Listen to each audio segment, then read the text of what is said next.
Hello, hello, hello, and welcome. Yes, this is the Texas Live. I am Shane Moore. And I'm Sue Ellen.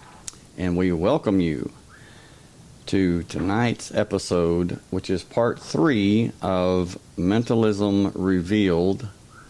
But this is going to be a chiller and a killer and a thriller. It's going to definitely give you the wow factor. So get ready. We're going to dive deeper into the topic and reveal even more powerful techniques of mentalism used by those who prey on unsuspecting victims, such as self-proclaimed psychics, channelers, greedy religious leaders, cult leaders, and social engineers. We will also have live examples in the chat that listeners can take part in, and you can see for yourself, like we did last night. I did 3 last night. I'll do 3 or more tonight, and but buckle your seatbelt and get ready, because this is going to be a bumpy ride, but it's going to be amazing. We will reveal the techniques of those such as Sylvia Brown, John Edwards, James Von Prague, and the Long Island Medium, just to mention a few. They seem to be just incredible with their with what they know and everything, but I'm going to kind of rain on their party, because the truth is appearances can be deceiving, and that's the name of the game, is deception. And I will give reasons why. That many people say, well, what does it hurt? Well, it hurts a lot and causes a lot of misery, and in some cases even death. And that's no lie. Loss of house, loss of money, finances. Yes, I mean it is emotional. It's nothing more than emotional manipulation and torture that they do, and that's why I can't stand them. Yeah, same thing that churches do. Right, which I said, greedy religious leaders. Yeah, they use the same techniques, and nothing new under the sun.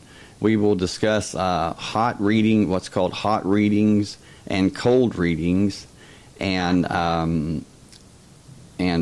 3 more techniques, or I should say psychological manipulation on your that on things that are already in your mind, and that they know. They know it like the back of their hand. They know how to play it, and I'm going to out all of that, and when the show ends, you can take this and you can say, wow, that's true. I mean, that's as plain as day.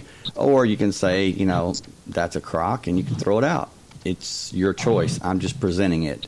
So we welcome you to join the live chat and share your opinions, your ideas, and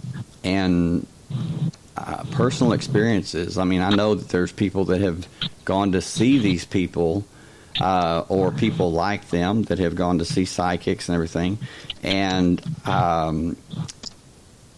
when you learn how they work and what they do and the techniques, the very words they use, the very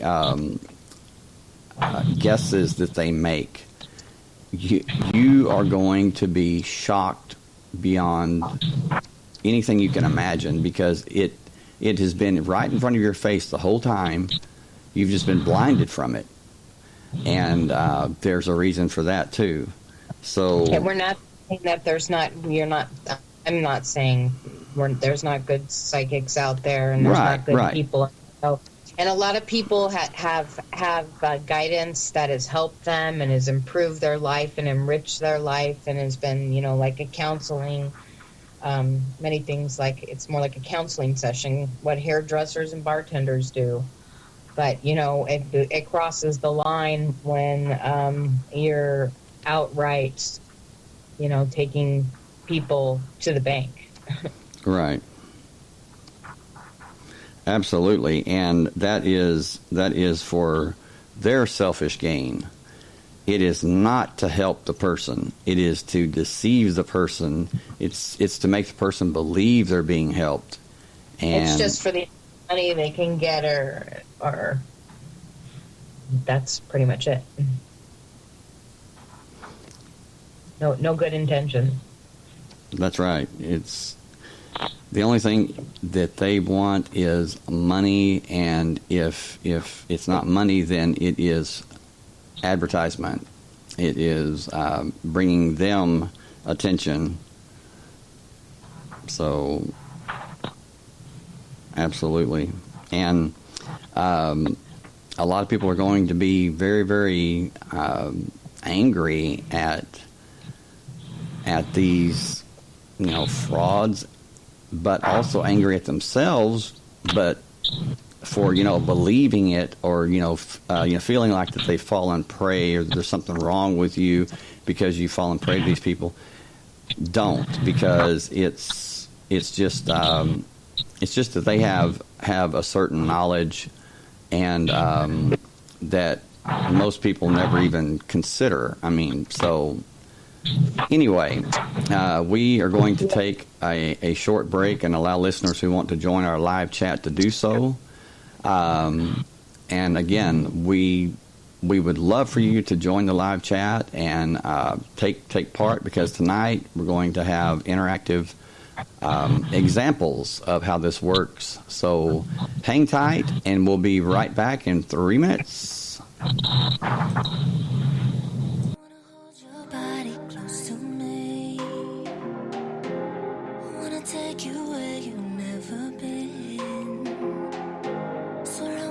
Your heart in, I won't let you down.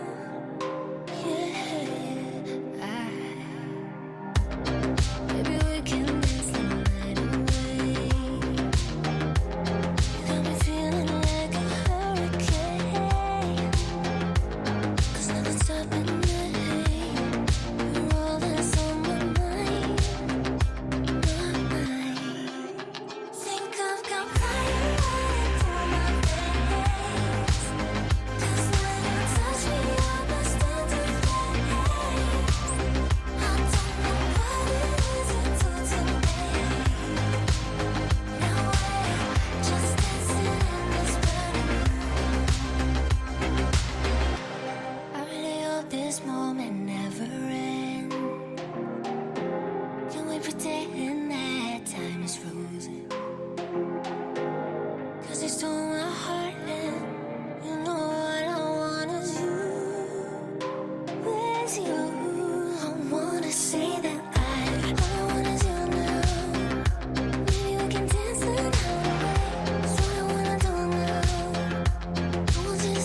And we're back. Hello. Anyway, just want to make it clear that we are not saying that we don't believe that there are true psychics or people Right. that have these True gift. Yeah, right, gifts. Absolutely. I mean, but They talk to people, gifts of the spirit, right, and I'm just saying that it's rare. It is very rare. Yeah, and these things are taught. And no, this is so simple because my ex-husband and my stepfather worked in the car industry, and they are taught to, identify, are you type A, are you type B? Right, Identify. personality types. Right, exactly. And they're taught that NLP programming. That's a big one. Yeah. But So this is being done not just here, but I mean, it's everywhere. It's it's part of our economy. The way marketing is, it applies to, it just expands. Like we've been talking, everything connects. it sure does, and it's there's some that you see that of these people that what now. I call it the cosmic web. Like in physics, they say there's invisible things that keep us, that, we're actually attached. Right. Interconnectedness. Right. I believe that. But there's certain people that you see on TV, you see them advertising themselves, and they're going to have a conference at a certain place, and you see them on YouTube and just online all the time, and it's some. I mean, there's no doubt. I mean, you have no doubt that they are just absolutely either crazy or they just make it apparent that they're not real. I mean, that they don't have any gifts at all. But the ones that are dangerous are the ones that that can deliver these and execute these techniques so well that they appear to really have contact with deceased loved ones, and or they can do things that would be considered supernatural or paranormal or whatever, and so that automatically makes a person see them as some type of an authority figure or on a different level. So white coat syndrome. Right.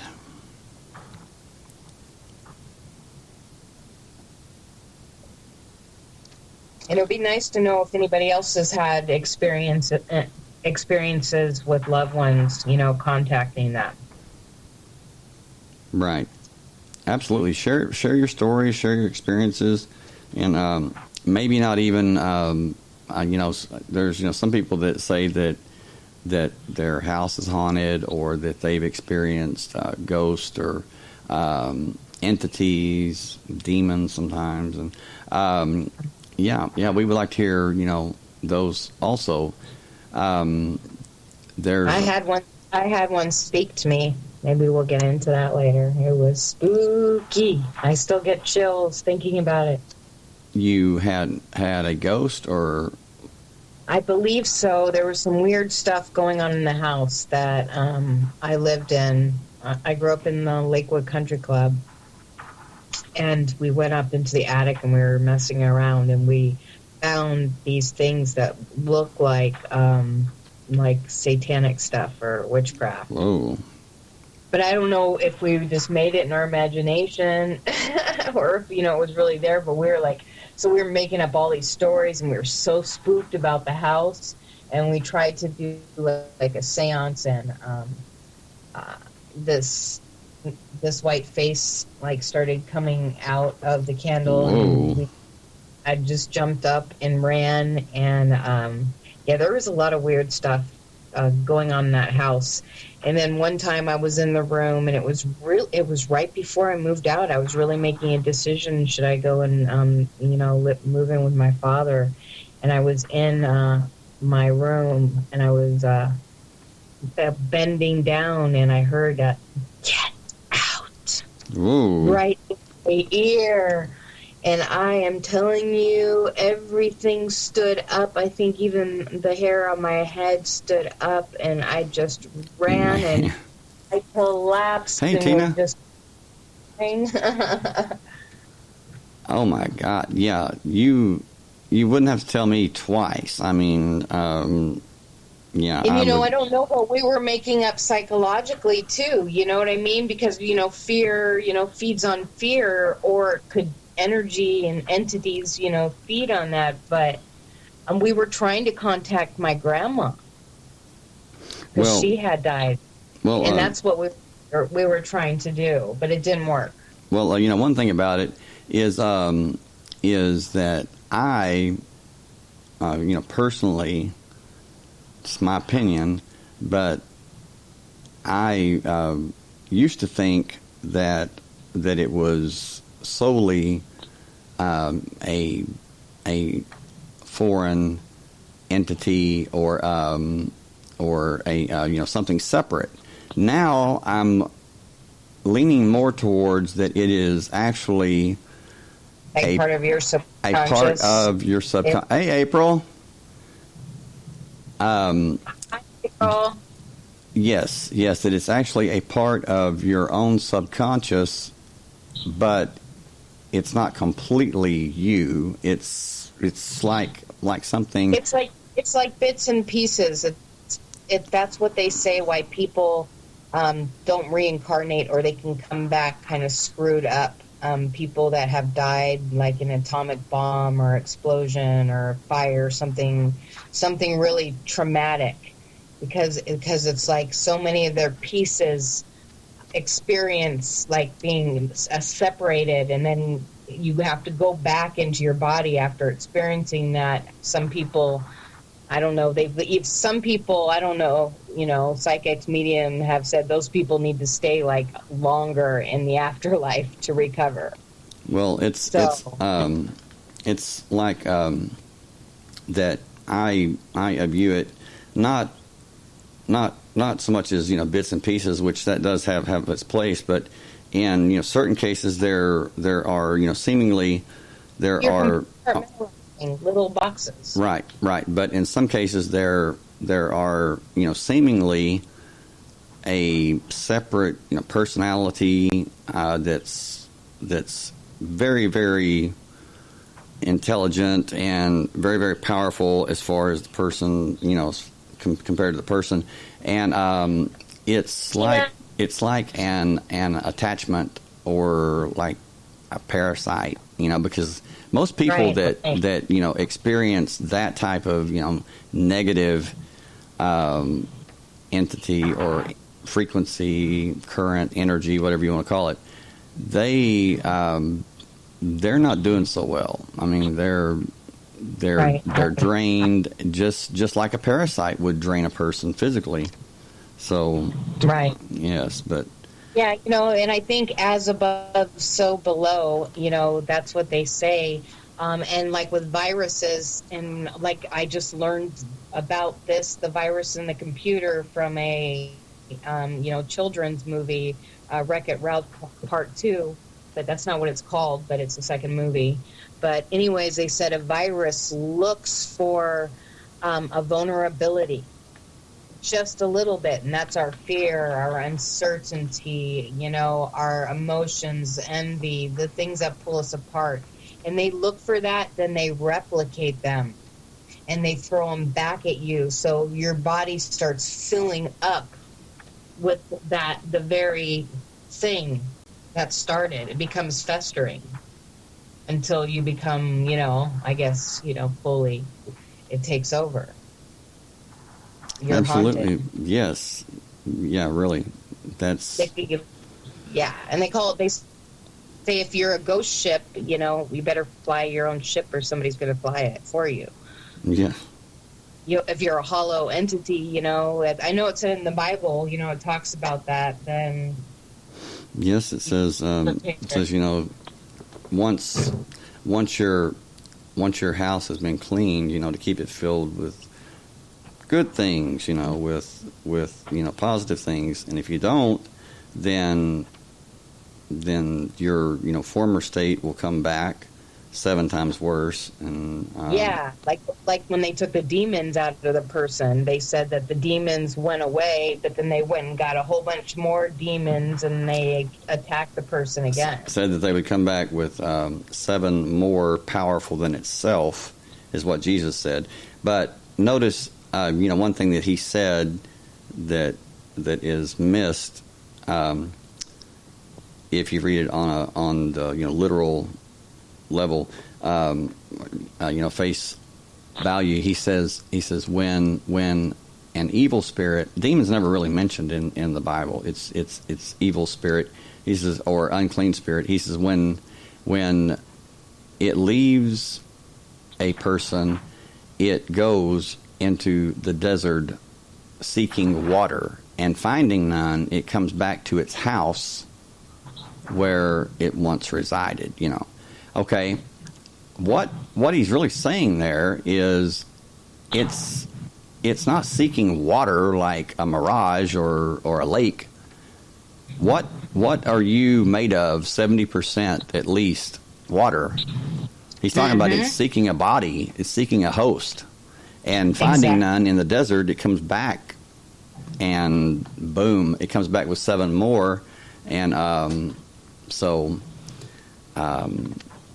yeah, and truthfully, when someone is free from an addiction or whatever, and they go back to it, it's even worse. I mean, it's stronger, So, yeah, April, yeah, right. Yeah. So, and but Jesus also called it the strong man. He said, the strong man, talking about this negative entity, this demon, if you want to call it that, this unclean spirit, evil spirit, whatever. He says it rules the house with an iron fist, and it does. I mean, it people are afraid, they're anxious, they're depressed. I mean, it just drains them. And he says it rules that house with an iron fist. He says the strong man is was what he called it. The strong man rules the house until a stronger man than he comes and binds that strong man and throws him out into the darkness where there's weeping and gnashing of teeth, where he's actually grinding his teeth because he got his ass kicked so bad. And I love it. And he's pissed off at where he's at. Right. And Jesus, meek and mild. I mean, Jesus was meek, but he wasn't weak. And so Jesus is really saying, he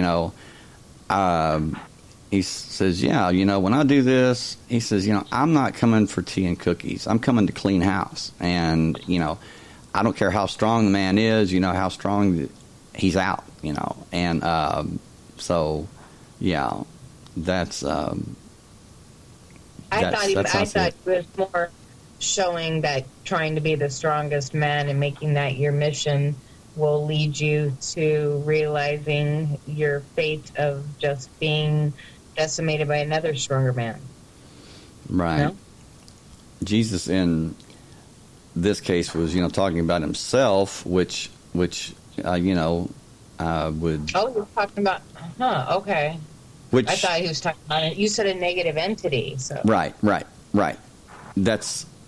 That's what he called or named the strong man. That's what he called it. And he says, and it rules the house until a stronger man than he comes and binds him and throws him out of the house where there's weeping and gnashing of teeth. Well, the only one that could do that would be Jesus, or with his authority as far as the Bible goes.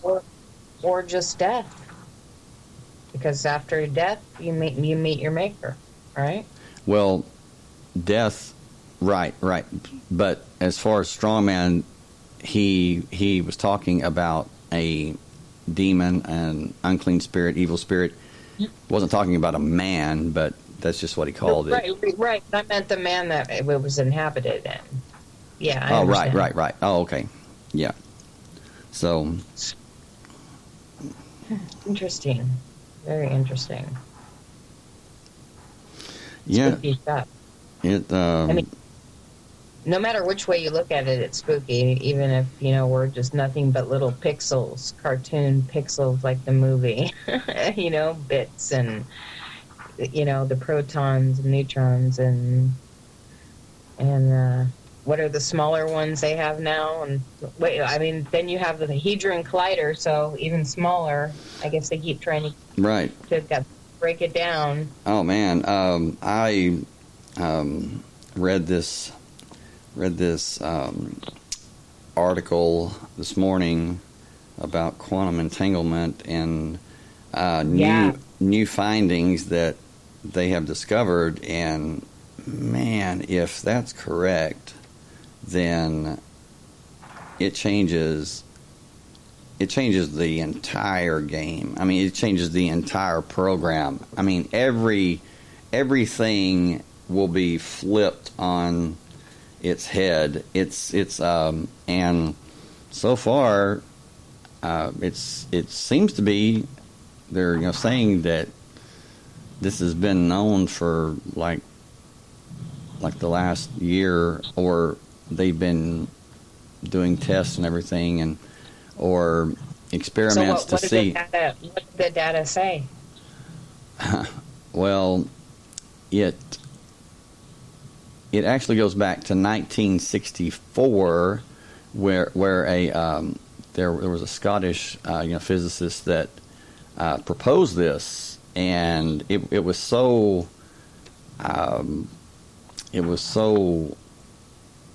I don't know, world changing, or it just changes everything if it's true, and so it really wasn't accepted. It really wasn't talked about, but it is basically, and trust me, we will do a show on it. It is basically says that if there is quantum entanglement, which there is, one proton splits and forms two. One goes to the far side of the universe, light years away. One goes to the other, and one turns one way, the other turns the same way, no matter how far apart they are. Called it spooky action at a distance. Right, Einstein did, yes. Yeah. And the reason he called it spooky wasn't so much because of that; it was because of the implications that he knew. It said in quantum physics, entangled particles remain connected so that actions performed on one affect the other, even when separated by great distances. Right. The phenomena so riled Albert Einstein that he called it spooky action at a distance. So entanglement occurs when a pair of particles, such as photons, interact physically, and that's from Google.com. But there's a reason why that it disturbed him so much, and this is the reason, is because what they're saying now, what they said this morning, would prove that and this is something that I will say it, and then we will go on with the show. We will discuss this another time. Get it out there, mister. Come on. But it's saying that that choice is an illusion, that we do not have choice, which is something that I've proposed. Hey, Elaine. Hi, Elaine. Which is something that I have proposed. What if choice is an illusion? What if you've already made your choices and you're just here now to understand why you made the choices you made? Who knows? Right. But right, like that dream I had. Remember the dream they said that came true, and I still did it anyways. Well, just It's like just like, I asked, listeners last night. I said, have you ever done anything? Have you ever made a choice that you knew was wrong? You knew it was going to hurt you. You knew it was going to hurt others. And for some reason, you were just compelled to make that choice, to do it anyway. And it was like you had no choice. And we've all done it. And what they're saying is that not only that, but everything is maybe, or it's looking like that everything is already written. Now, I have talked about the book of life. I have talked about the simulation theory and how that the Bible talks about, Jesus says, not one jot or one tittle, not one crossing of the T, not one dotting of the I will be omitted until will not, the end will not come until everything that is written will come to pass. And what that brought to my mind is a screenplay. A screenplay. It is written. It is a script. It is, and we are, maybe what they're saying now is basically with the illusion of choice, we are actually avatars. I mean, that think that we actually have a choice when we don't. And if so, then everything is pre-constructed. It is predestined. And,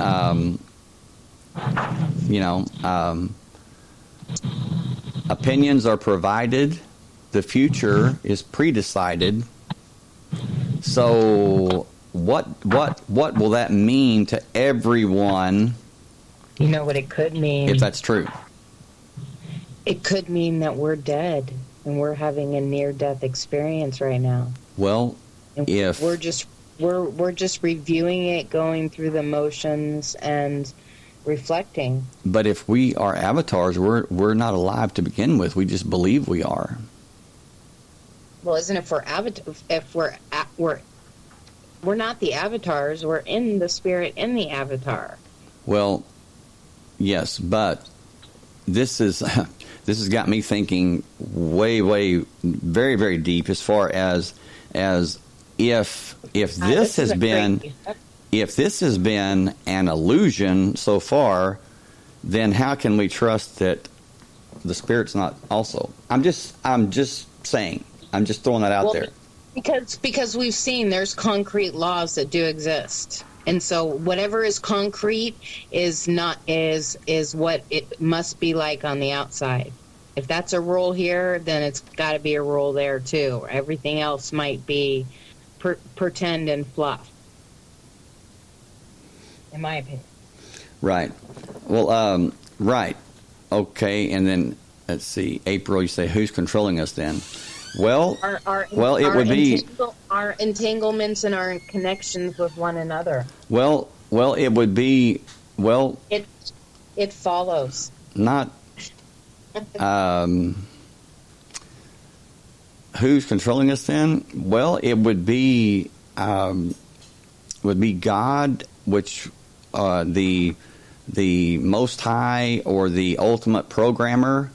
And I find it very interesting, very intriguing that that Jesus, God in the flesh, is called the author and finisher of our faith. The author. So, and I have often thought, well, if that has been written, the oracle. If it's been written and it cannot be changed, which is what he said. He said, the end will not come until everything, every jot, every tittle that has been written has come to pass. So that pretty much says, hey, look, this is not let's make a deal, this is the deal. And, so it's it's really, they said what it would mean is that that past, present, and future were all happening at one time, just like Einstein said. He said, it's all happening at one time. He says, but we can't view it. He says we can't view it from our vantage point. But outside of this dimension, it's a point. It's not linear. And what is linear? Linear is time. What is time? It is the distance between two objects, space, time. The fourth dimension. So, right. But you can't have space without, you can't have time without space. So people say that time is the fourth dimension. Really, it's space-time. It's both. But if time is an illusion, then space is an illusion too. Would have to be. Mass and space make time. And April, you say, so some were pre-designed to fulfill God's purpose and some were for Satan. Well, the Bible says that that some were created from precious metals like gold, and some were created from wood, like talking about cups and vessels. So, and it does talk about predestination. Right. Predestination. Yeah, there's big debates against Christian organizations regarding that. Right. But this is not this has nothing to do with Christianity. This is science. This is quantum physics. And they're saying, whoa, this is going to change everything if it's true. And they said, and it appears that it is true, which, again, I'm not bragging or anything, but I'm saying, I thought, wow, somebody finally gets it, because I have said that, and that's why that I love talking about the simulation theory. Yeah, what? I think I know what the Ark of the Covenant is. It's in your head. I think it's some kind of AI and some technology that actually sees everything and is able to sustain its energy. So at the end of the cycle, you know how they say, there's an extinction and we're in possibly the sixth extinction going on. So but I think it could be like the book, The Proof. Everybody, you stand and have witnesses, but it's going to be the actual proof. It's a recorder of every will and everything that each and every one of us have ever done. Well, one thing is in your and you could use that if you had control of that. What now? Can you imagine if you had control, if it was like the Akashic Records and you had like control of it and you could keep other people out? You could actually see generational like connections in the family. You could see things in past lives or things in lives to come. You'd have access and like they've stolen our dreams, so we don't have access to what we used to. Okay. Now they don't. Well, that's just it. Is in your brain there is, hey Mona, there's the sphenoid bone, there's the bone that is called the it's called the sella turcica, and which in Latin is called the sella turcica, which actually means mercy seat. Okay? And the sphenoid bone itself looks exactly like it like it has wings, and which would be the two cherubim, the two angels, on top of the Ark of the Covenant. Not just on top of the Ark of the Covenant, it was part of the mercy seat, which the mercy seat holds the pituitary gland, and the pineal gland is above or very, very close to the pituitary gland, which in the Bible, whenever Jacob saw God face to face, he said, and he saw, Jacob's ladder, his, the angels ascending, descending from heaven. He says, and it says, and Jacob called the place Peniel, for I have seen God face to face, and my life is preserved. So, right, and they say the big pine cone that they have at the Vatican is symbolizing that, symbolizing the pineal gland. But right. But the ark, the cella turcica that holds the pituitary and the pineal is actually appears to be in your head, your skull. Where did Jesus die? He died at the place of the skull, Golgotha. How long did he live? 33 years. How many vertebrae do you have in your spine? 33 vertebrae. When you go from the bottom to the top, you go to the crown, to the head. And people say that there's very special things at the 33rd parallel. Right. Well, 33 is a frequency that can be good or bad, just like anything else. It's a current. It's a frequency. It's like anxiety. It depends on how you see it. It could be joy and excitement, or it could be anxiety and fear. It is neutral energy. It's how you use it, which goes into observing it. But anyway, that's a whole nother show and very fascinating. So yeah, we'll definitely do a show on that. But as far as you got some neat stuff tonight. but as far as the tricks and the techniques of people like Sylvia Brown and James Von Praagh and John Edwards and the Long Island Medium.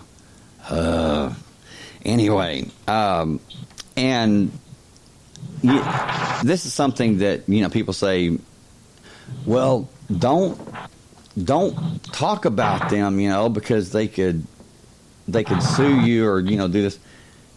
Listen, I'll take my chances, okay? Because they can take me to court. But what are they going to take me to court for? Telling the truth? Really. So, and trust me, they're acquainted with courtrooms. They know them very well, but they don't like them. So I don't think that's going to be happening anytime soon. April, you laugh out loud. And Elaine, you say, just when you talked about the crown, my ear started hearing a high-pitched sound. Wow. That happened to me today. Ooh. It's been happening. High-pitched? Man, my ears are so sensitive. I literally have to wear silicone earplugs, and I can still hear. Really? My youngest son is like that. He cannot handle anybody chewing. Oh, me either. How silently you are here, and there's a medical term for it, but it's so long I don't misophonia. remember. I have it. I have it. Trust me. Trust me. You put a blood pressure cuff on my arm, and somebody starts eating chips or chewing ice, and mercury will be all over the room, all four walls, the floor, the ceiling. No doubt about it. And I cannot stand it. I can't handle getting into crunchy things like the big crackers. It makes me feel like fingernails are going down a chalkboard. That's what gets me. No croutons for me. I cannot stand to hear anyone chew or smack or even like kiss, like Mona, Hey, kisses. you had to put up with me chewing. I was eating the other day. Oh, that's so No, I didn't. funny. I put you on mute. I just didn't say anything about it.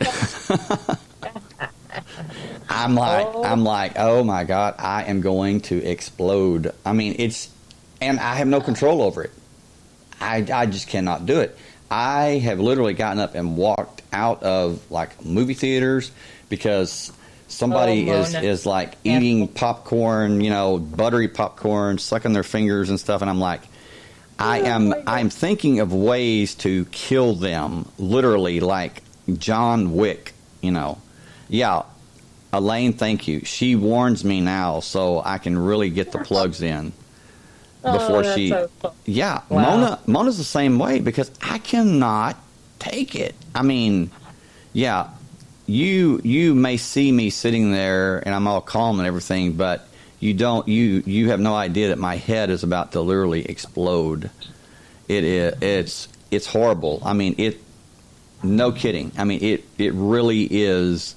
It's funny, yeah. But in another way, it's really, really. I mean, I wish I didn't have it because, it really affects. I mean, it affects everything. It's a thorn in your side. Oh, one of many, but I'm not complaining. Anyway, okay, we're going to talk about 5 different things tonight. Carrie.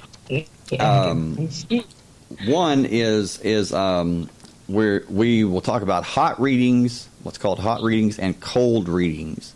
Now, the hot readings are many people, or when you watch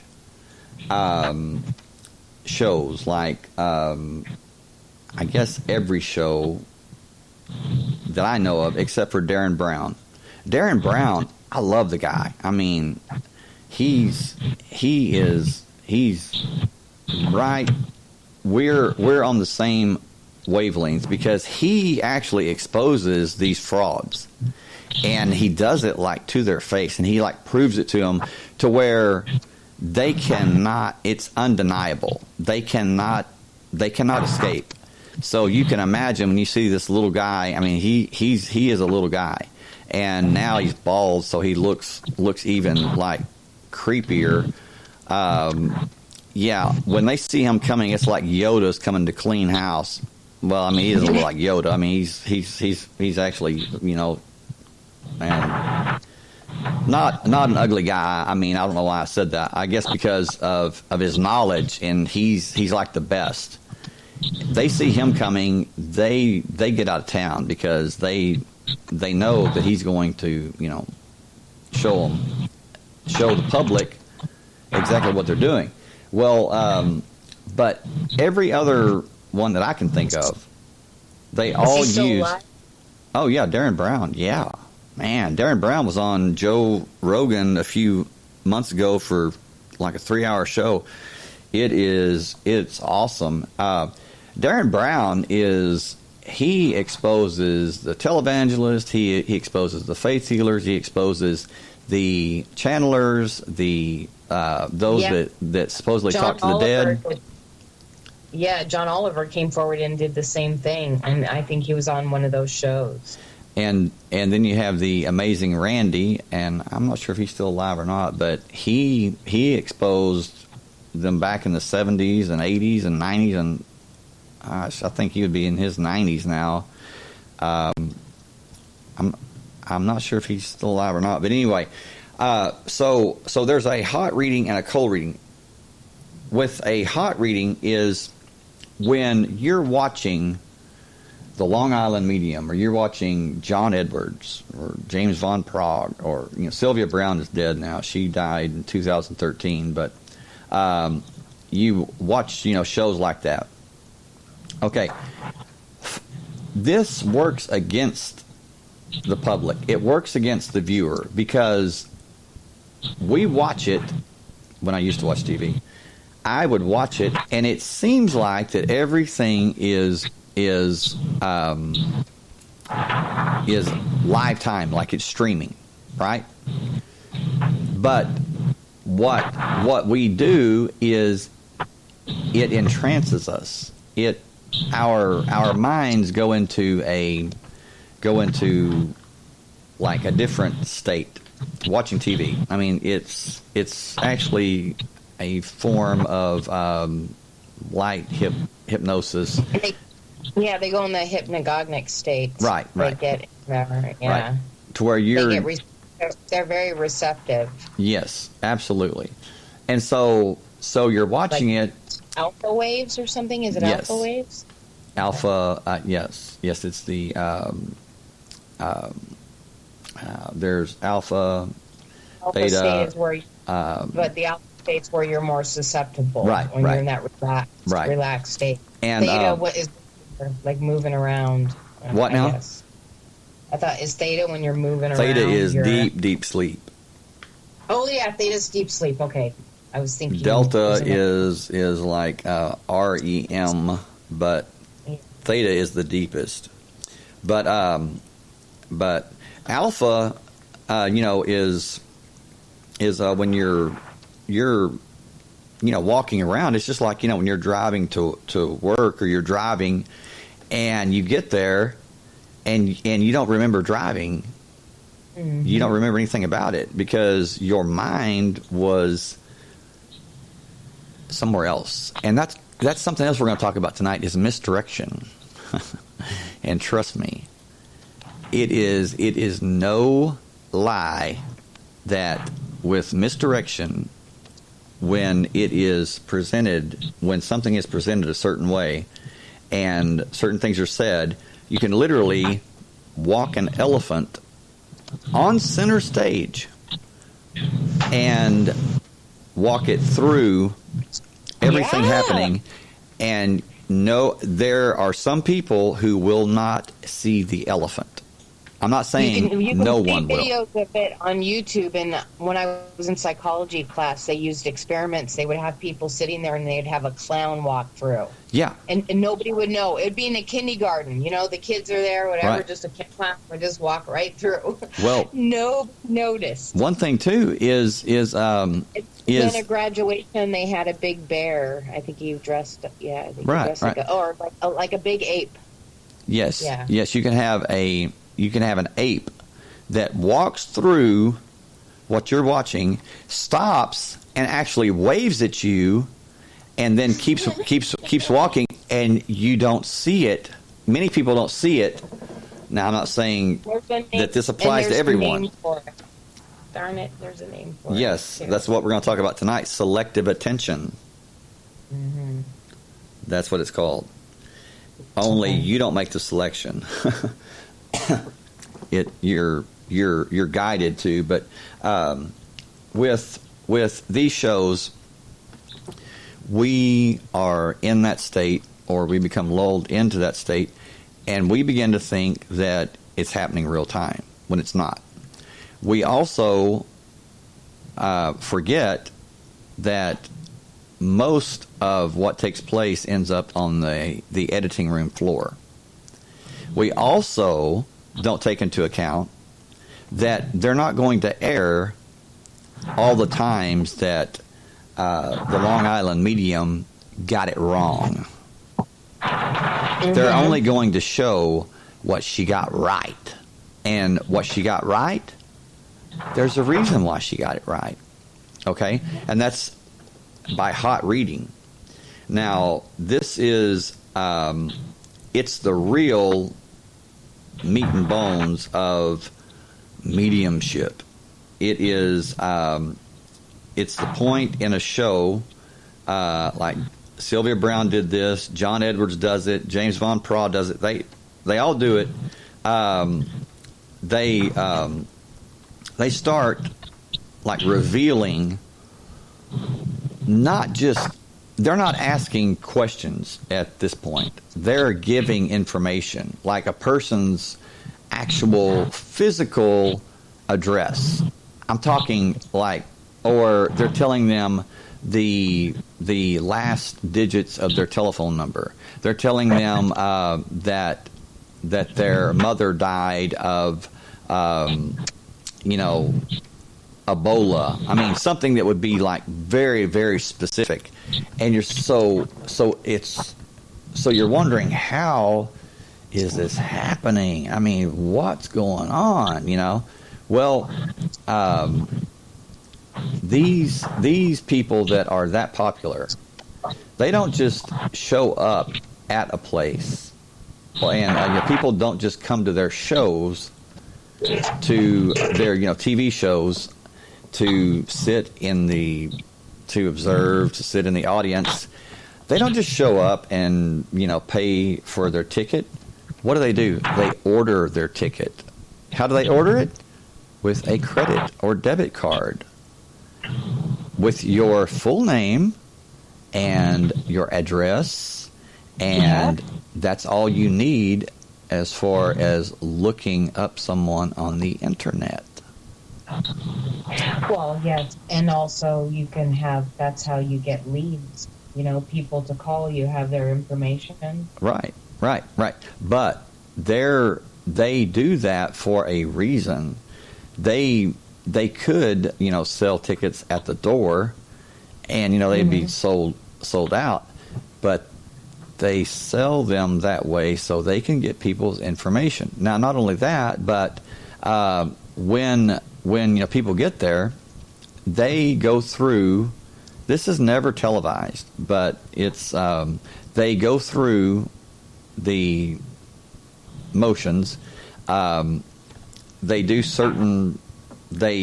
test people. They test the entire audience, and they find out who is most susceptible and who will be called on to be part of the show. Okay, when it's on camera.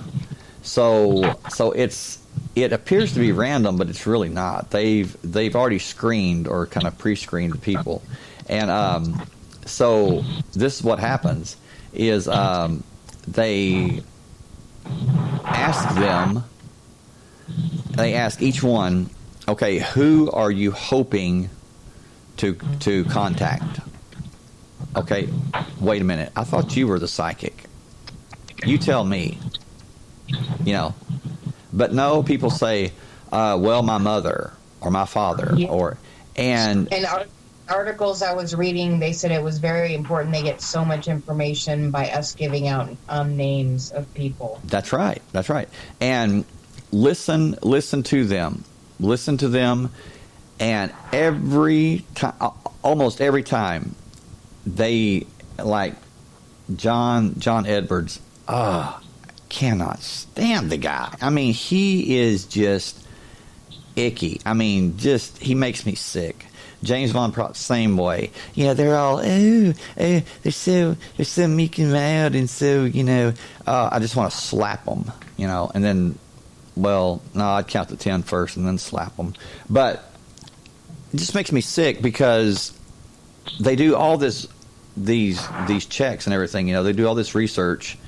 And trust me, they've got people working for them that are on the internet like 24/7, checking everybody out. I mean, nobody is going to come to their shows and surprise them. Okay, but even then, how do you, tell them, like these specific things?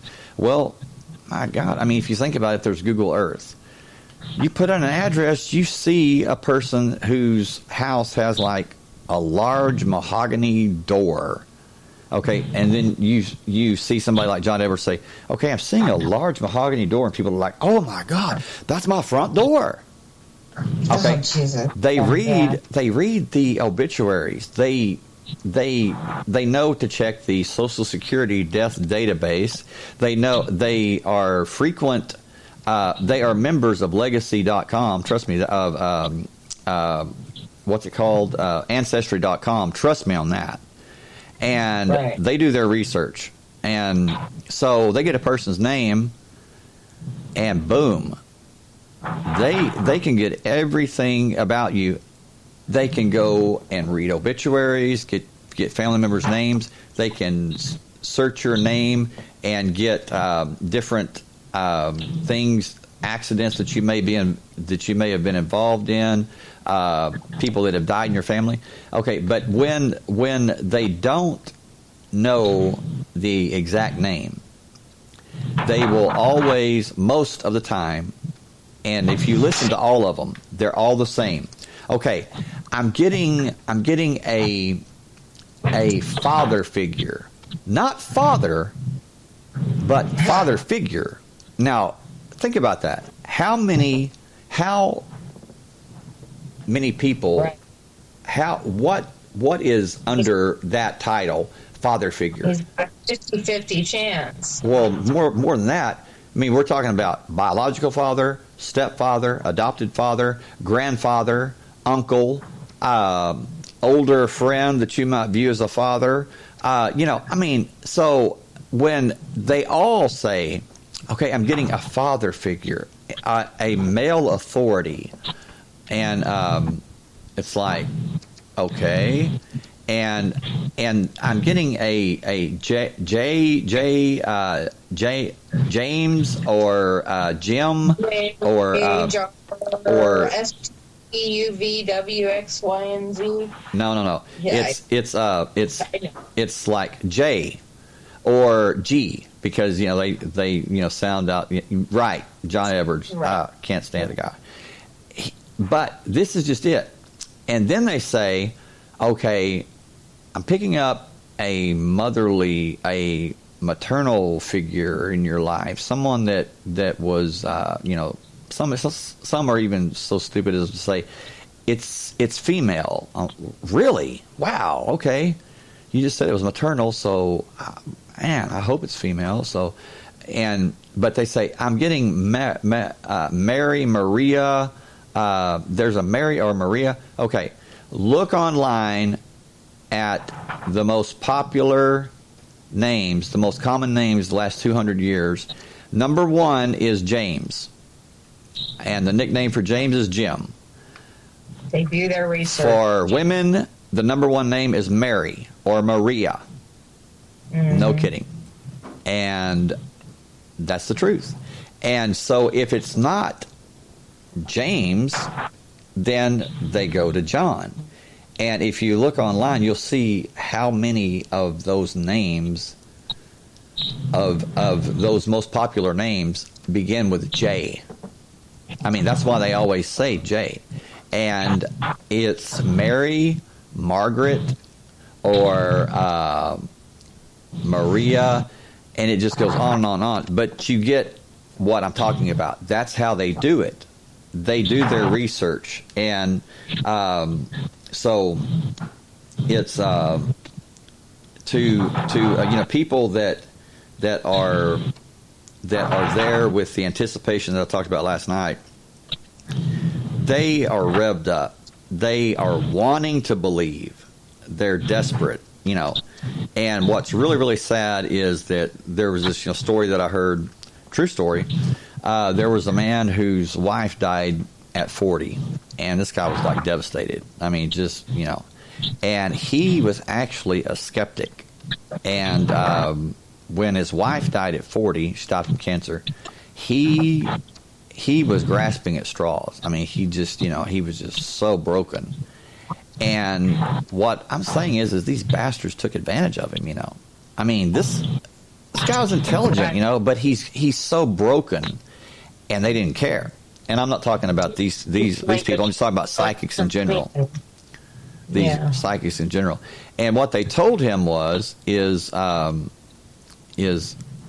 they said, she says that she loves you, and she's waiting for you. Okay? Now, I said, people say, well, there's no harm in it, I mean, they're right or they're wrong, right? Well, this psychic told this man, she's happy, and she said to tell you that she's waiting for you. A week later, he committed suicide. Oh my gosh. So when people say that they really don't do any harm, yes, they do. Yes, they do. And that's not the only that's not the only time that kind of thing has happened. So, John Edwards, James Von Praw, Sylvia Brown, Matt, Long Island Medium, you all suck. You're charlatans, you're liars, and all of you fraudulent psychics and self-proclaimed mediums, you suck. Okay? And you mess it up for the people out there that are good and Right. You give it a bad name because you're scum. And and I make the challenge right now. Anyone who claims that they can contact the dead, contact me. Because I want you to prove to me that you can do it. But you won't do it. You won't contact me because you know that I know how you do it. And you know I'm going to call you out on it. Can I make a disclaimer, though? Go ahead. I did have a very, very trippy experience. My grandma was in a rest home. My mother was never on good terms with my grandmother. And it was right before I went in the Army, and I was staying in my place, and I had a dream. And in this dream, my grandma was in the dock of the bay, and we were both sitting there with our feet in the water, and she told me she was sorry for all the things that she said about me and that kind of stuff, and that she really loves me, and said goodbye. And I never thought anything of it because nobody ever told me she died. I just thought, okay, that's a weird dream. And then it was like a year later, and my mom and my sister show up at my house, and they're like, we have something to tell you or whatever. They said whatever. They said Grandma had died, and it was like, oh, my gosh. But they said she died a year ago because my mom owed them money at the rest home. They didn't even contact my mom for a year. So I had the dream at the same time she really died, and there's no disputing it in any possible way in my mind. Wow, And I mean, so- that's horrible. But she just apologized. What now? Sue Ellen, you there?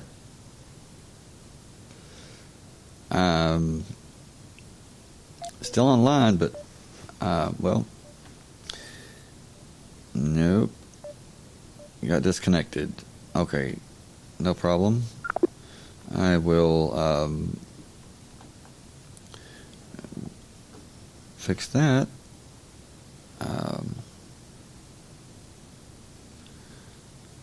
Okay, calling her back. But yes, there's this. There's a person that was that went to John Edwards' show, and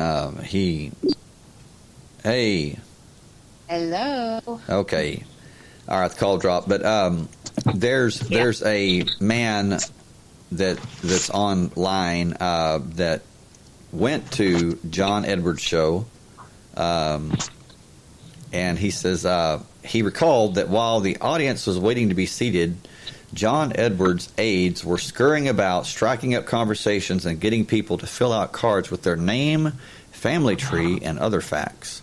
Once inside the auditorium, where each family was directed to reassign seats, more than an hour passed before the showtime, while technical difficulties backstage were corrected. The hour of technical difficulties is all misdirection. By this point, the rest of the audience has completely forgotten any of this has taken place. There you go.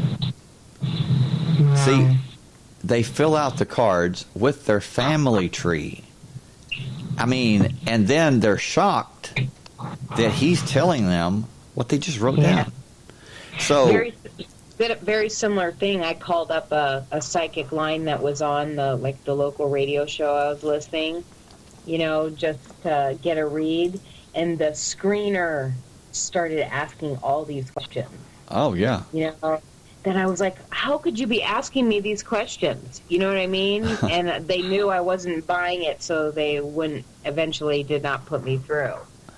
But yeah, they were asking all these leading questions. I'm like, this is so obvious. How do people get through with this? They must really be in just some emotional denial, cognitive dissonance state. Well, too, it's like, when you go to a psychic, I don't think you should have to say anything. When they say, okay, who do you want to contact? It's basically, well, why don't you tell me? You're the psychic, I mean, really. Or, that's, well, I'm a medium. Okay, well, all right. Well, trust me, I will know if you meet my grandmother. I will know if you meet her because, yeah. She's gonna have some why things. do they never say? Would they never say anything really, really relevant, like that only somebody would know? Like, right, exactly. Well, that's. We had a good time at your graduation last year. It's because they're full of BS. I mean, that's all they're doing. Is they are throwing things out there, and it's just like John Edwards. Oh gosh, he actually said, okay, he's talking to this woman who is clearly like losing it. I mean, the woman's like shaking, she's crying and everything because she's actually believing what he's saying. And he says, okay, your mother had 5 children, right? And she said, well, 6. And he goes, well, psychic math, you always add 1 to the numbers, so that would be 6. And I'm like, are you serious? Are you really? Yes. Psychic math? Well, yes, okay. And he did it just right off the top. What now? Didn't you give us that kind of magic psychic math too? No. On the elephant one? No. That was I know. That was guided to lead you to the. Yeah, but I was just kidding when you said to reduce it, or you said to add a number. Yeah. It was God, add a no. number. This guy this guy was wrong. He got caught. He got caught. But that's what I said last night. They're slippery, and it just came right off the top. Well, psychic math, you always add 1 to the number. Too. They've been on so many like daytime talk shows and with so many people, and trust me. But I mean, Sylvia Brown was on Art Bell all the time, right? All the time. Well, I'm glad because I would rather hear her than see her, to be honest with you. Rather not hear or see her, but definitely hear her than see her. So this is, he said that. He said, well, psychic math, you just add 1 to the number. I'm thinking, what are you saying? And nobody said anything about it, because it's John Edwards. So there's that air of authority, boy, you don't want to question the psychic math. I would have been the first one to say, objection, Your Honor. Explain this psychic math to me. I mean, I'm just, well, he would have had his security take me out, That's exactly what they do. But if there are no cards to be filled out, such as like they're on somebody else's show, and they're there cold reading, which the Long Island medium, Howard Stern, she was going to be on Howard Stern, and she told him, and he talks about it, and he's like laughing at her. He said, we had her scheduled. He said, but when she told me that she would have to have 45 minutes with the audience, without cameras present, to talk to them. He said, I said, no.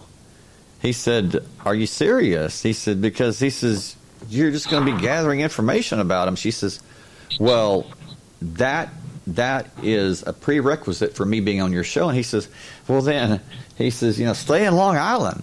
You're not coming on this show. And so I applaud him for that. He really said that? Yes. Right? Yes, he was laughing at her. He said, she says, well, I have to have 45 minutes in a room without cameras. And he's like, are you serious? Without cameras, what are you going to do? When Oprah came out, I mean, it's a different thing, but I'm talking about a big celebrity, but she came out and said that she believed the sexual accusers of Michael Jackson. I cried, to have somebody like that powerful validate it means something. I mean, like with Howard Stern, I'm sure she really became shunned in his circle as far as he was concerned. Oh yeah. She just proved that she does not do these right off the top of her head. And she drives me crazy when she says, Spirit's telling me, Spirit is, and I'm like, what in the hell is wrong with you? Did your mother drop you on your head? I mean, when you were, obviously, she did it quite a bit. I mean, and not only that, but you must have slept under electrical lines and ate paint chips, I mean, but when they can't, she probably has a brother named Bub or something, but as far as when they can't, the techniques that they use for cold reading, which cold reading is impromptu. I mean, it's they don't have anything. They just they have like a minute or two to size. So they can assess you. Do you have a wedding ring? How expensive is your gold ring? How old are you? Do you look like what's your sexuality? Yep. Are you sad? Are you confident? Are you holding yourself meek or strong? Right. And then they start fishing with like, okay, I'm picking up a J, and they see the person smile, or I would just love to stand there and just stare at them like Anthony Hopkins, like Hannibal Lecter, and like I was thinking about like eating them literally, and just give them the creeps and just be pure deadpan, no emotion, no matter what they said, and see how well they could read that. You're not getting anything from the spirit. You're not getting anything from spirit. You're getting it from my reaction, which I wouldn't give you any. So cold reading are techniques used by psychics, fortune tellers, mediums, religious leaders, greedy religious leaders, cult leaders, scam artists, and mentalists, to imply that they know much more about the person than they actually do. And one thing that they do is they use what is called Barnum statements. And there are 12 classic statements. No kidding. Barnum, named after P.T. Barnum of Barnum and Bailey Circus fame, who said, and I quote, "A sucker is born every minute." Okay? End of quote. So, there are 12 classic statements. And if you listen to these people, not just these people that I've named, but if you listen to most self-proclaimed psychics, healers, faith healers, all this, mediums, channelers, they all use these statements when they're talking to somebody. Now, I'm going to read them, and I want you to tell me if it describes you, okay? And I'm just going to read them one by one. You have a great need for other people to like and admire you. Number 2, you have a tendency to be critical of yourself. Number 3, you have a great deal of unused capacity which you have not turned to your advantage. Number 4, while you have some personality weaknesses, you are generally able to compensate for them. 5, your sexual adjustment has presented problems for you. 6, disciplined and self-controlled outside, you tend to be worrisome and insecure inside. And then they'll say something like, am I right? Okay. And then at times you have serious doubts as to whether you have made the right decision or you've done the right thing. You prefer a certain amount of change and variety and become dissatisfied when hemmed in by restrictions and limitations. You pride yourself as an independent thinker, and you don't accept other statements without satisfactory proof. You have found it unwise to be too frank in revealing yourself to others. At times you are extroverted, sociable, while at other times you are introverted and reserved. Some of your aspirations tend to be pretty unrealistic. Okay, how many of those described you? I know that they didn't describe everyone, but if they described you, Mona, Elaine... I mean, there were things there that I identified with. Okay. Not all of them. But a skilled mentalist or someone using those techniques, they would know which ones to say and how to say it. And the truth is they were written because they were written to apply to everyone. And this is how they do it. This is why it's called Barnum statements, is because these have been around for a long time. They have been written to whether you wait. They have been written to play on something called the confirmation bias. Okay, what's the confirmation bias?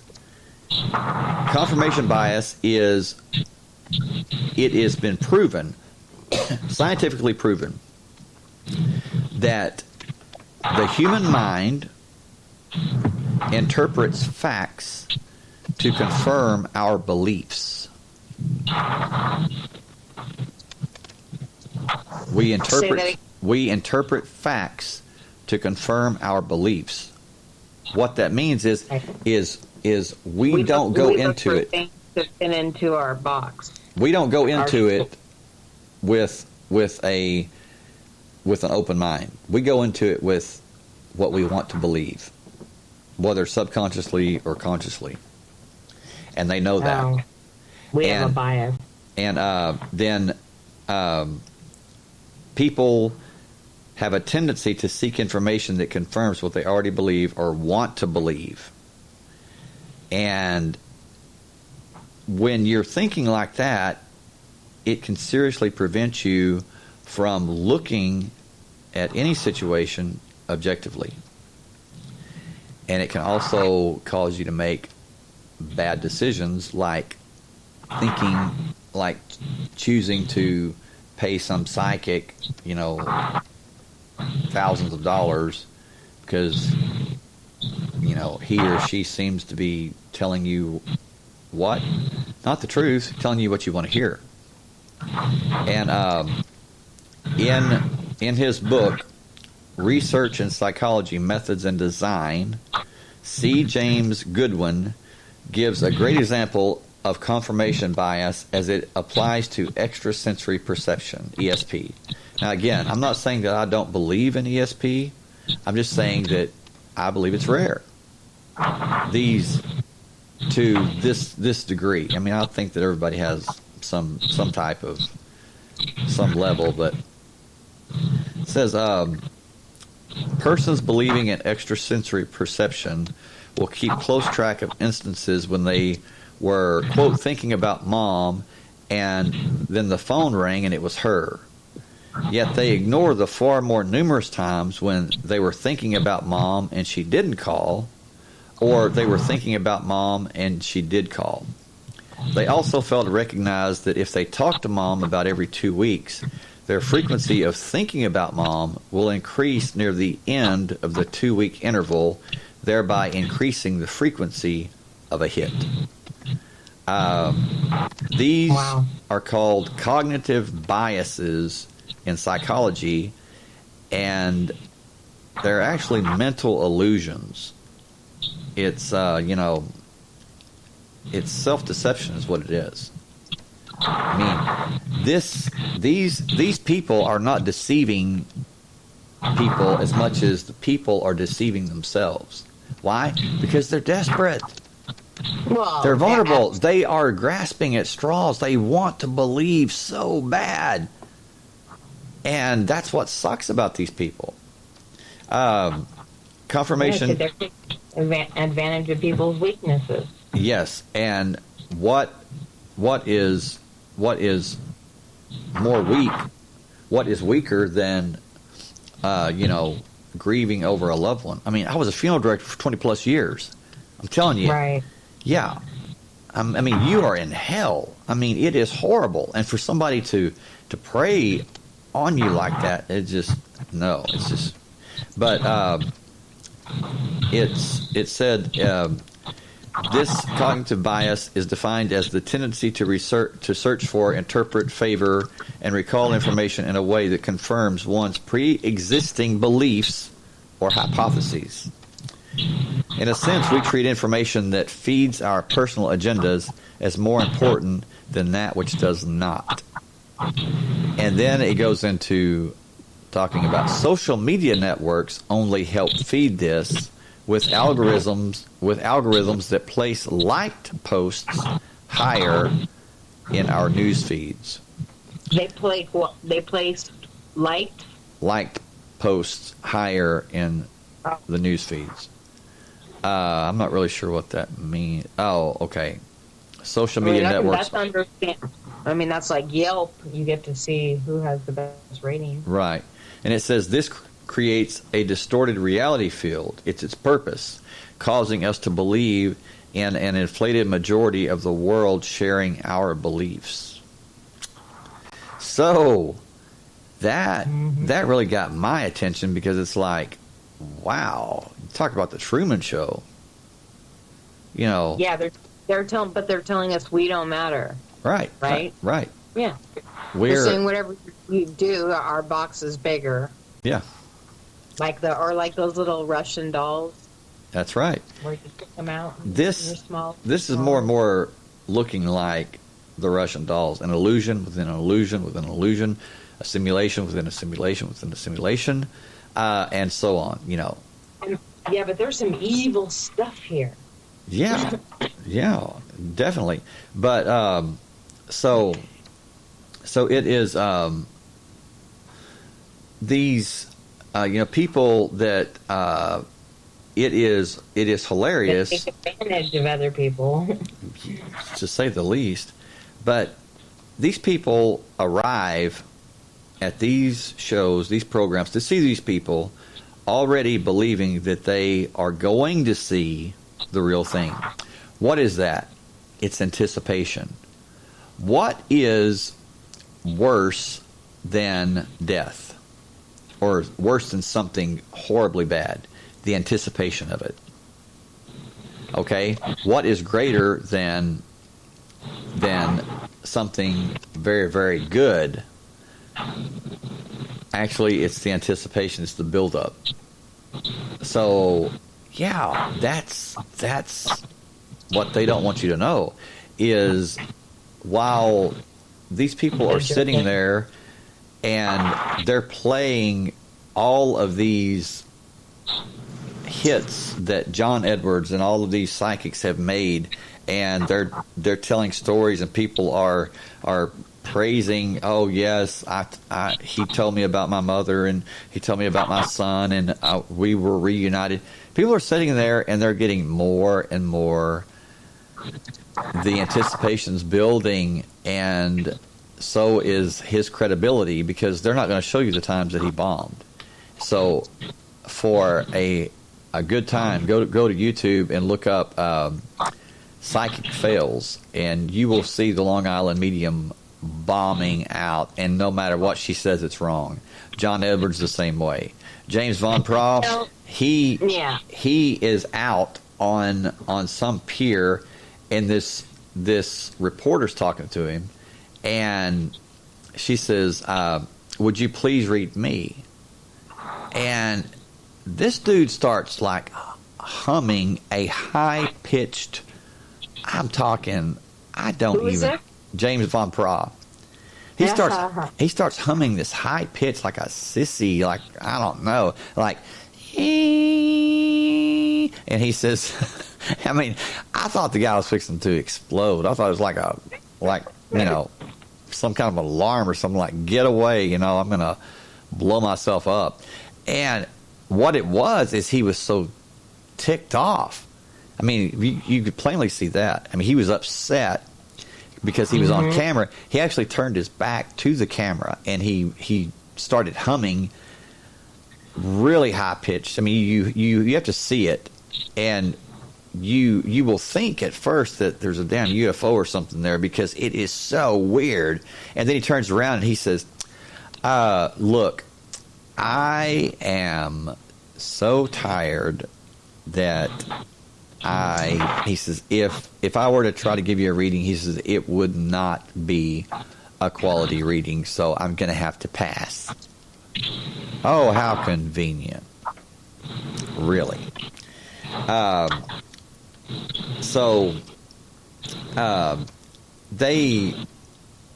These people rely on the confirmation bias to create and make themselves look sensational. And there's many people that believe that they're never wrong. Why? Because all they show is their successes. And we already know this, that people like lie. People know what everybody wants them to say. And when they go on the news and report too, the news reporting, people are going to say, the majority of them, what everybody wants. Right. Okay, they want to be on TV. They want to get the publicity, and they're getting the vibes right away on how it. Well, now this is going to shock you, okay? Because I'm actually going to say something about a guy that I really believe is a good guy, and I believe that he is gifted. And I really do. And so for those of you out there that think that I'm really harsh and everything, no, I'm just harsh on liars and those who take advantage of people who are desperate. Yes, in that case, I'm very harsh, probably the most harsh. But I'm not saying that I don't believe. And the person that I believe is the real deal does not charge a dime for what he does as far as healing. And as far as I can tell, as far as I can see, this guy really has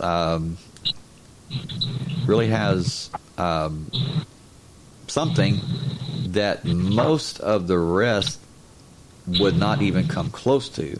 And I'll tell you who that is when we come back. We're going to take a short break, and we'll be back in 3 minutes, and I will tell you this man's name. See you then.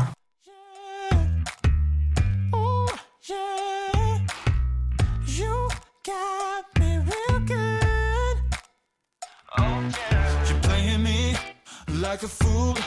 Baby, your games are running out of control. Got me half crazy, oh, baby. Yeah, I've been trying to get my mind straight, but all I think about is you and what you do to me.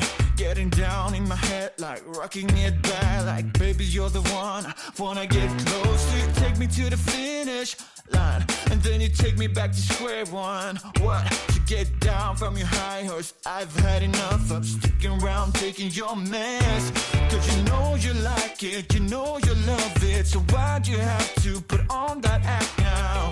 Yeah, I'm so fed up, let's still want more. Yeah. And all the other girls who want a little piece of pie, they're gonna have to wait in line, cause now it's you and I. I'm gonna see it through no matter where it goes, cause I've never had a love like you. You're playing me like a fool, baby, your games are running out of control. Got me half crazy, you got me half crazy. You gave me love, take it away. You got me wrapped around your finger just like you want. You got me half crazy, oh baby. Oh yeah. You got me hooked, yeah. Your love's a drug, babe. Everybody knows about it. I can hear him talking like I'm a sucker for your sugar, but they don't know half of what you do to me. You take me up to heaven, back to hell again, up and down, yeah, round the carousel. I wanna show you what's what, cause I can't deny it's driving me mad, yeah. But you hypnotize with those big brown eyes. I'm like a slave under your spell. And all the other girls who want a little piece of pie, they're gonna have to wait in line, cause now it's you and I. I'm gonna see it through no matter where it goes, cause I've never had a love like you. You're playing me like a fool, baby, your games are running out of control. Got me half crazy, you got me half crazy. You gave me love, take it away. You got me wrapped around your finger just like you want. You got me half crazy, oh baby. You got me, you got me, you got me real good. You got me, you got me, you got me real good.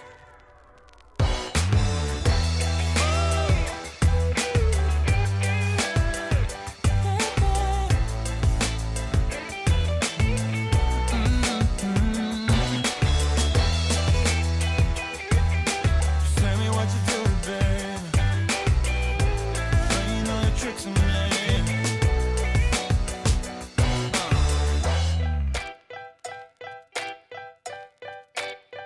You got me going crazy. Oh yeah. Okay, and we're back. The man that from what I can see and what I feel like that he's the real deal. He is a healer, and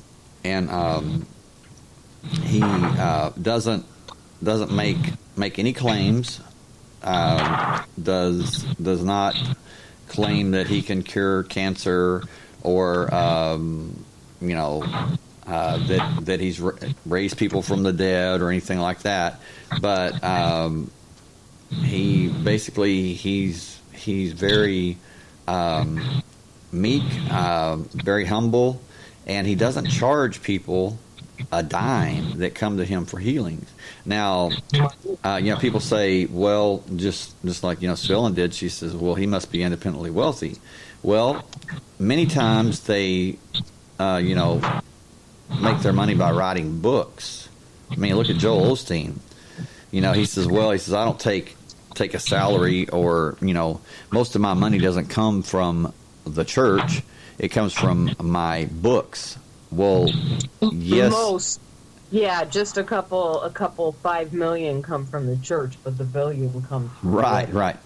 And he says, but yes, it comes from books that I write. And I'm thinking, yes, Joel, but with your limited intelligence, you fail to see that you have a platform, what's called a platform, and a very large platform.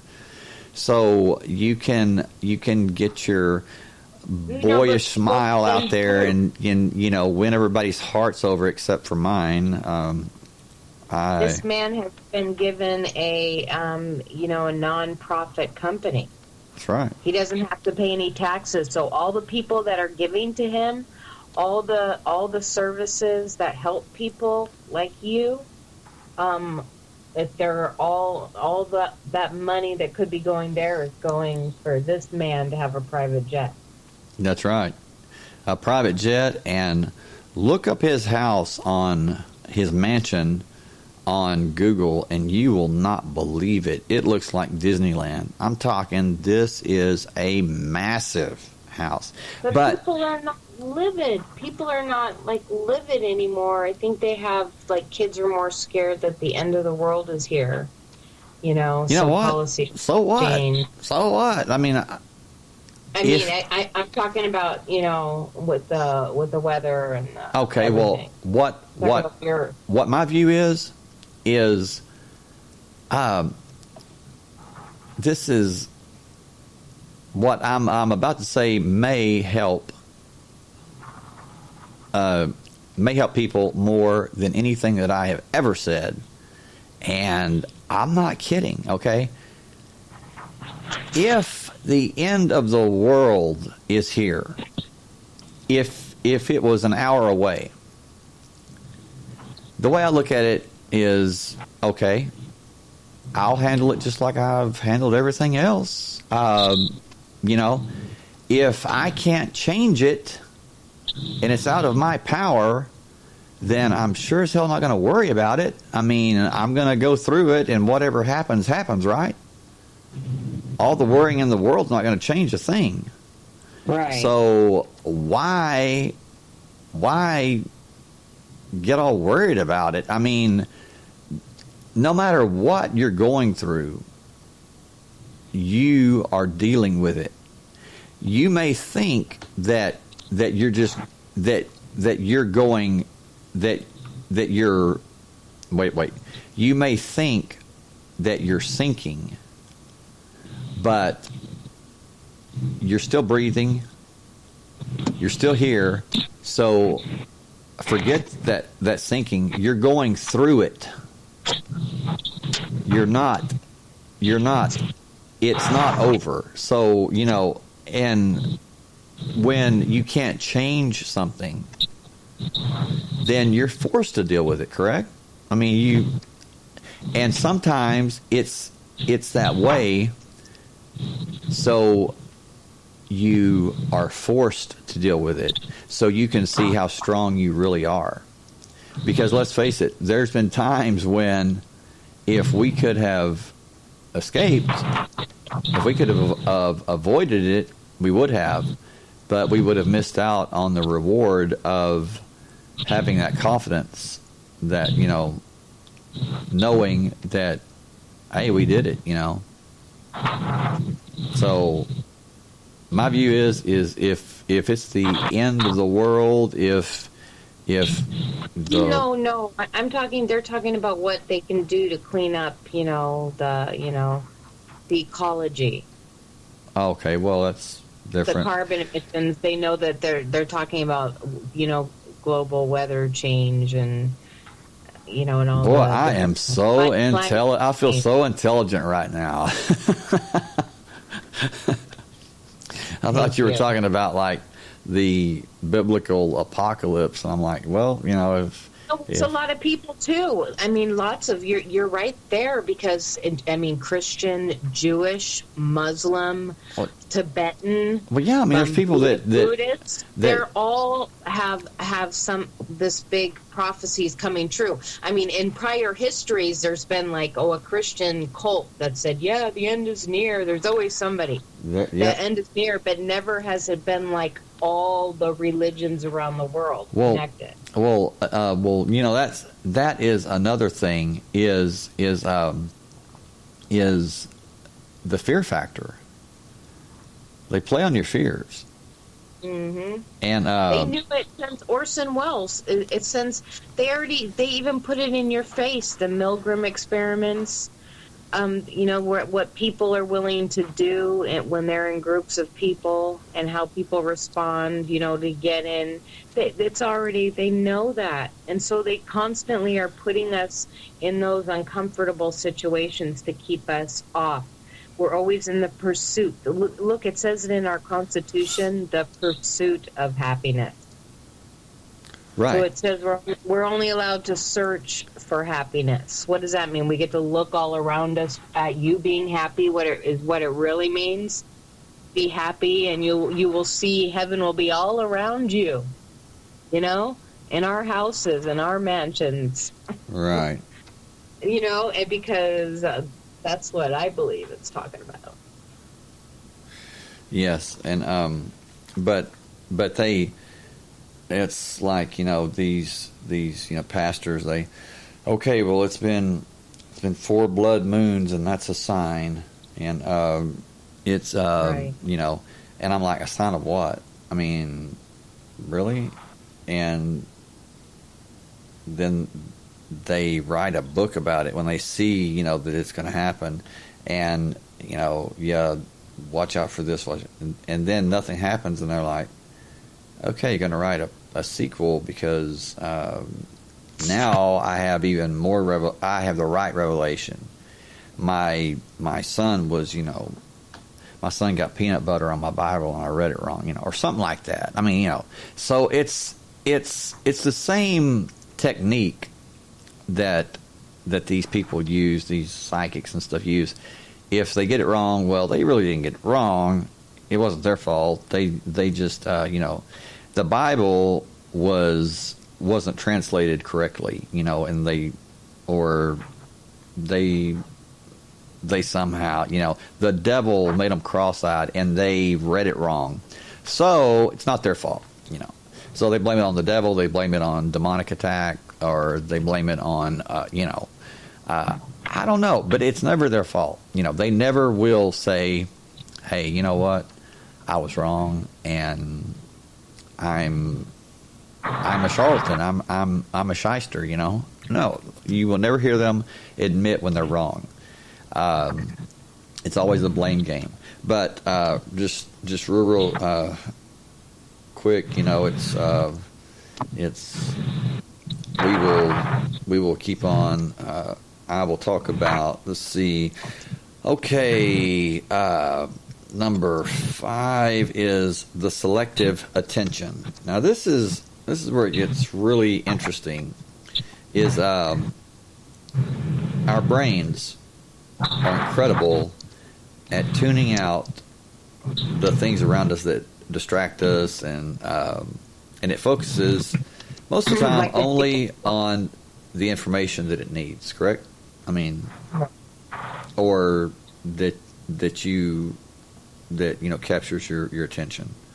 It's like a radio tuning into a specific frequency, and there are so many frequencies. Like, I never knew how many frequencies, how many stations, how much room there is on the, you know, frequency, the bandwidth or whatever, you know. I mean, it's incredible.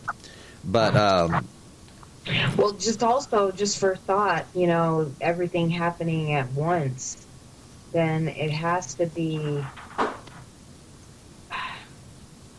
don't know. Okay, I lost my train of thought. Bleed over? Bleed over? Yeah.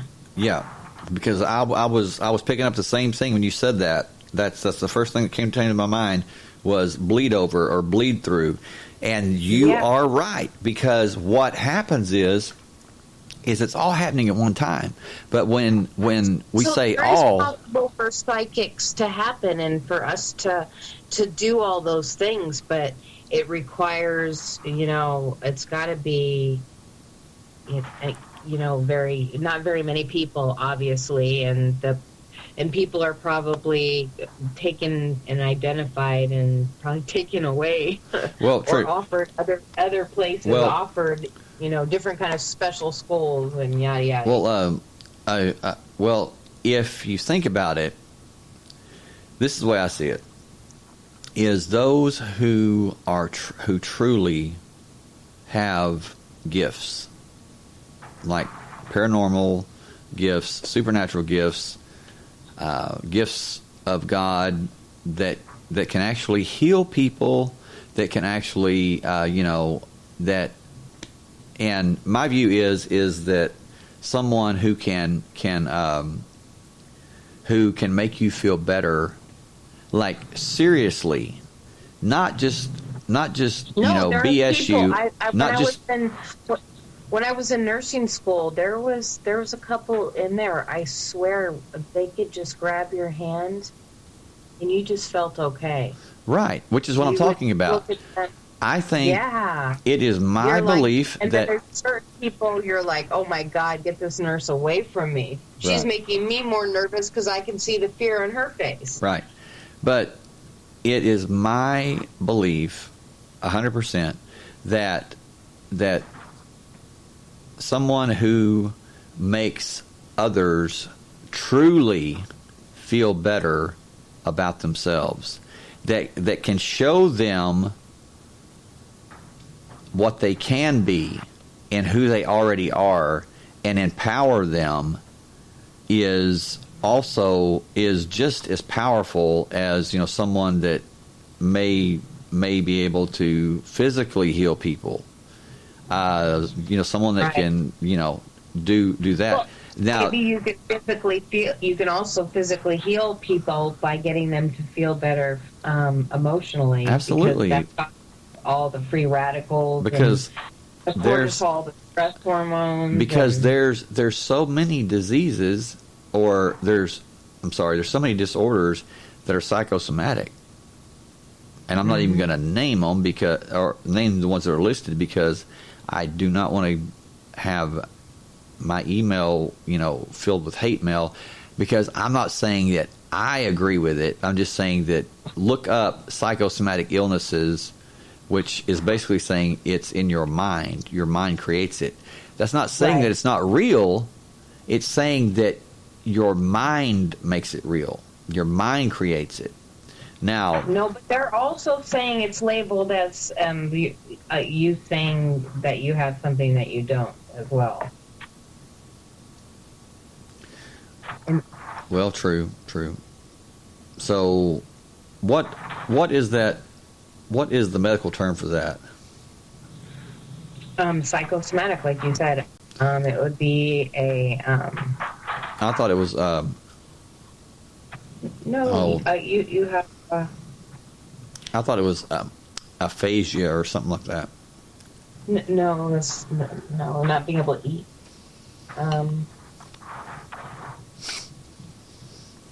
Darn it! What is it? I thought it was aphasia. Help her. Somebody. Now I'm gonna have to look it up real quick, because Yeah, I don't think it's aphasia, but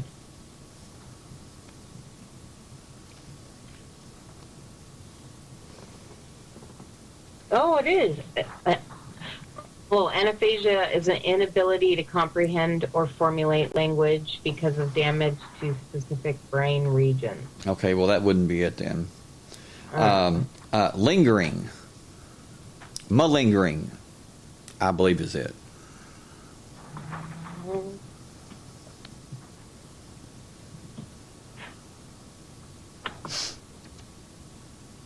Yes, that's it. Exaggerate or feign illness in order to escape duty or work. Malinger. Yeah. People who had psychosomatic complaints were probably malingering. Mhm. Which, you didn't just say that, you read that, correct? Right.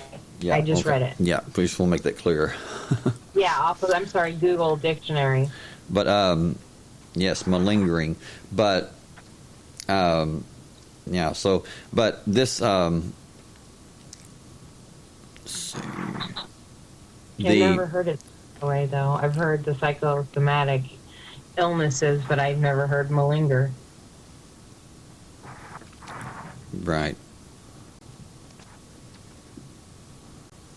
So could you call him a malingerer? Yes, that's the term used. Okay, malingerer. Okay. Yes, and it's it is on hospital, where you check, what they're and I have seen it. I've seen the term. So there's some people that obviously they actually do that. So, but just real quick, because we're almost at the 2 hour mark. Selective attention. is very, very much like what happens when you buy a new car. Okay? When you drive away in your new car, before you got your new car, you had some idea, or maybe you had the perfect idea of the exact car that you wanted, and you saw that you saw it all the time. You saw cars just like the car you wanted all the time. They would just appear out of nowhere, right? I mean, it's just wow, But once you got your new car, you didn't see those anymore. You didn't see those cars appearing, right? And that's how it works. That's what these people count on, is your selective attention, because you see what you want to see. And it's just like that. I have seen some psychics, or some people say, some mediums or say, predisposed, or what you're predisposed to see. You right. fill in the blanks. We're filling in the blanks, and we have a bad script that's running that we're filling it in with. Right. And I have seen some mediums, or supposed mediums, say, "Oh, okay, now your father was," of course they're looking at the son or the daughter, and maybe standing next to the mother, so they can pretty well say, okay, he's not a big man, but he's not a small man either. And they're like, oh, that's exactly right. Is it exact? No, it's not. I mean, that's very vague. Yeah. But it seems like it's exact. So people, they get a standing ovation, and then they really start trucking, and it's like, literally, depending on how the people that are involved react. I have seen some that will say, now he served in the Air Force or Army. I'm getting an A. Well, whoa, man, yeah, out of like 5 major branches of the military, including Coast Guard or whatever.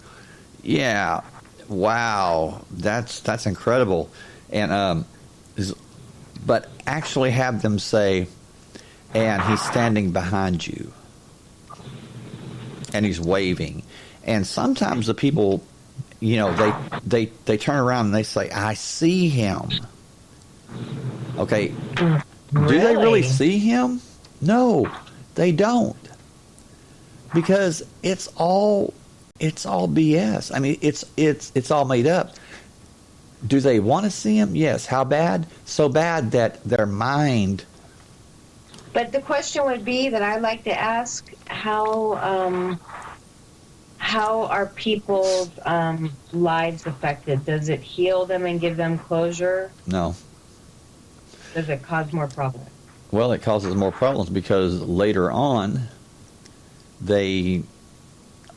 most of them, they find out, that they were taken, mainly because maybe not those that I've named, but like psychics in larger cities and everything. Right. Man, just like this girl that I was helping in London, there was one psychic that took her for $22,000. Really, I know my mom too. They just kept leading her. They kept leading her. Yeah, and I remember even hearing one where they said my youngest sister, my half sister, they were like, "Oh, she's going to be the special one. Her birth is going to hail the change been looking for and all this stuff. And I was like, oh my God, what is this? Mm-hmm. Yeah. Well, I remember. well, you will never, you will never hear a psychic say, "Okay, sorry to break it to you, but the child that you're going to have is going to be a serial killer," or "I'm sorry, but the child that you're going to have is going to be the Antichrist." That's just what it is, you know. I mean, it's, you know, no, it's always, wow, your child's going to be exceptional. It's going to be, you know, your son is going to do great things, and, you know, and this and that. Why? Because they tell you what you want to hear. They're not going to tell you, oh yeah, your child's going to be born crippled, or your child's going to be born with Down syndrome, because what's going to happen? You're not going to go back to them. That's how they lead you. That's how they bait you. That's how they keep you hooked. Is they tell you what you want and need to hear, or that you want to hear so desperately, and so you keep going back to them, and you know that's how they Right. milk you dry. Gotcha. But so it's it is Wow, this is a subject that can go on, and there's still even more and more to Right, talk right. about. I mean, it could be do episode 4. right. It's really not about psychics or you know that at all. Not even about deception. It's really about the workings of the human mind, the human psyche, and it's very fascinating. But we've reached the 2-hour mark, and so anyway, We did. We've been doing very good. yes, we have. As far as technical problems seem to be Yeah. taken care of, knock on wood. But anyway, we're going to call it a night. Do you have anything you want to add, Sue Ellen? No, these. I want to thank you, Shane. I think you brought up some just great shows. I'm learning a lot, and I think there's like so much more to learn and see how everything is connected, and also, you know, it'd be interesting to get everybody in the group's different experiences Oh, as well. absolutely. Yes. Because, I mean, that's how we all learn is we learn by listening and learning about each person, you know, what they've been through, what they've experienced, what they're going through, Right. whether it be good And or bad. Yeah. Yep. And don't forget to like, subscribe, and share, download. We appreciate it and all the supports, and we thank you. Absolutely. And you can check out the website that we're still working on, www.texarsis-podcast.com, and you can reach us at texarsispodcast@gmail.com. So, anyway, love and light to you all. Good night. We will Peace see. out. We will see you next time.